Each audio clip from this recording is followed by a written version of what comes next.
ಇತ್ತೀಚೆಗೆ ಒಂದು ಸಭೆಯಲ್ಲಿ ಡಿ ಕೆ ಶಿವಕುಮಾರ್ ಹೇಳ್ತಾರೆ, ನಾನು ಗುಟ್ಕಾ ಪಾನ್ ಮಸಾಲಾನ ಮುಂದಿನ ದಿನಗಳಲ್ಲಿ ಬ್ಯಾನ್ ಮಾಡೋದಕ್ಕೂ ಹಿಂದೆ ಮುಂದೆ ನೋಡೋದಿಲ್ಲ ಅಂತ.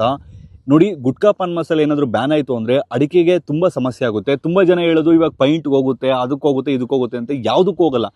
60 to 70% ಬಂದುಬಿಟ್ಟು ನಿಮಗೆ ಗುಟ್ಕಾ ಪಾನ್ ಮಸಾಲೆಗೆ ಹೋಗುತ್ತೆ, ಆಯಿತಾ. ಇನ್ನು 10 to 20% ಬಂದುಬಿಟ್ಟು ಟ್ರೆಡಿಷನಲ್ ಎಲೆ ಅಡಿಕೆ ಹಾಕೊಳ್ಳೋದಕ್ಕೆ ಮತ್ತು ದೇವರ ಪೂಜೆಗಳಿಗೆ ಹೋಗುತ್ತೆ.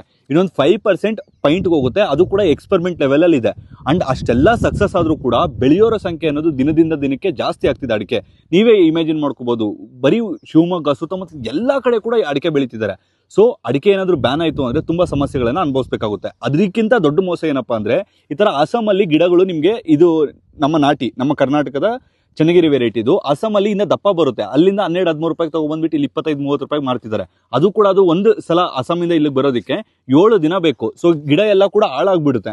ಅಂಥದನ್ನ ತೊಗೊಬಂದ್ಬಿಟ್ಟು ರೈತರಿಗೆ ಇದು ಏನಾಗಲ್ಲ ಅಂತ ಬಿಟ್ಟು ಸೇಲ್ ಮಾಡ್ತಿದ್ದಾರೆ. ಅದು ಯಾವ ವೆರೈಟಿ ಅಂತ ಗೊತ್ತಿರಲ್ಲ, ಮದರ್ ಪ್ಲಾಂಟ್ಸ್ ಯಾವುದಂತ ಗೊತ್ತಿರಲ್ಲ, ಅದರ ತಾಯಿ ಮರಕ್ಕೆ 40 ವರ್ಷ ಆಗಿದೆಯಾ ಇಲ್ಲ ಅಂತ ನೋಡಲ್ಲ, ಏನೋ ಸೇಲ್ ಮಾಡಬೇಕು ಅನ್ನೋ ಥರ ಸೇಲ್ ಮಾಡ್ತಿದ್ದಾರೆ. ದಯವಿಟ್ಟು ಆ ಥರ ಬಿದ್ದು ಯಾರು ಅಡಿಕೆನ ಹಾಕೋಕೆ ಹೋಗ್ಬೇಡಿ. ಈ ವರ್ಷ ಇಡೀ ಕರ್ನಾಟಕದಲ್ಲಿ ದೊಡ್ಡ ಗಿಡ ಎಲ್ಲೂ ಸಿಗ್ತಿಲ್ಲ. ಸಿಕ್ಕರೂ ಕೂಡ ಈ ಸೈಜ್ ಗಿಡ ಸಿಗ್ಬೋದು ಅಷ್ಟೇ ನಿಮಗೆ.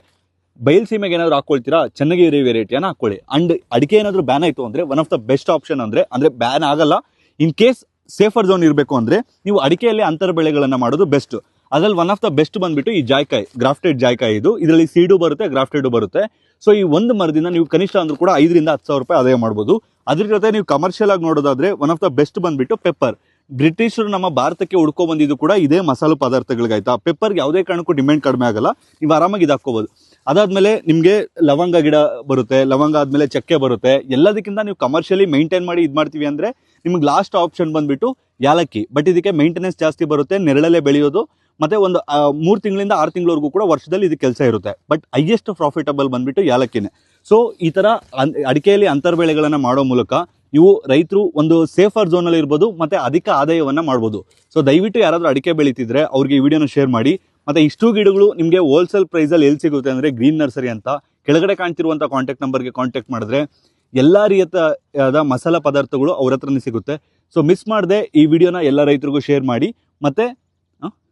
ಮತ್ತೆ ಈ ಎಲ್ಲ ಗಿಡಗಳು ಬೇಕಿತ್ತು ಅಂದರೆ ಇವರೇ ಓನ್ ಮ್ಯಾನುಫ್ಯಾಕ್ಚರ್ ಗ್ರೀನ್ ನರ್ಸರಿ ಅಂತ. ನಿಮಗೆ ಹೋಲ್ಸೇಲ್ ಪ್ರೈಸಲ್ಲಿ ಗಿಡ ಸಿಗುತ್ತೆ, ಆಲ್ ಓವರ್ ಕರ್ನಾಟಕ ಇವ್ರದ್ದು ಡೆಲಿವರಿ ಇರುತ್ತೆ.